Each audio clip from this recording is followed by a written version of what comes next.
បងប្អូនយើងមានចម្ងល់ថាដីទើបតែបងពុនរួចបាន5ខែដល់ពេលកាត់ឈ្មោះឲ្យទៅអ្នកថ្មីតើត្រូវបងពុនម្ដងទៀតដែរឬទេ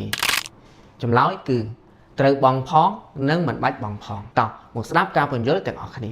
ទី1ពុនប្រថាប់ត្រាពុនកាត់ឈ្មោះ 4% ពុននេះគឺត្រូវតែបងដាច់ខាតព្រោះរាល់ពេលការទិញលក់ឬផ្ទេរកម្មសិទ្ធិដីធ្លីទៅឲ្យម្ចាស់ថ្មីច្បាប់តម្រូវឲ្យបងពុនប្រថាប់ត្រា 4% នៃតម្លៃដីដែលវាតម្លៃដោយអគ្គនាយកដ្ឋានពន្ធដារលើកលែងតែករណីផ្ទេររវាងឪពុកម្ដាយបង្កើតទៅកូនបង្កើតឬប្តីប្រពន្ធតែប៉ុណ្ណោះទើបទទួលបានការលើកលែងទី2ពុនលើអចលនទ្រព្យពុនប្រចាំឆ្នាំចំណែកពុនប្រចាំឆ្នាំនេះវិញបើបងប្អូនទើបតែបងរួចកាលពី5ខែមុនគឺមិនចាំបាច់បងជន់គ្នាម្ដងទៀតទេសម្រាប់ឆ្នាំដដែលនោះអ្វីដែលបងប្អូនត្រូវធ្វើគឺគ្រាន់តែយកបង្កាន់ដៃបងពុនចុងក្រោយនោះទៅភ្ជាប់ជាមួយនឹងឯកសារផ្ទេរកម្មសិទ្ធិដើម្បីបង្ហាញប្រាប់មន្ត្រីពន្ធដារជាការស្រេចសរុបមកវិញពុនកាត់ឈ្មោះ 4% គឺត្រូវតែបងចំណែកពុនប្រចាំឆ្នាំមិនចាំបាច់បងឡើងវិញទេសម្រាប់ឆ្នាំដដែលបងប្អូនយល់ច្បាស់ហើយមែនទេកុំភ្លេចចុច follow និង like ម្នាក់មួយដើម្បីទទួលបានចំណេះដឹងដីធ្លីល្អៗជាបន្តទៀត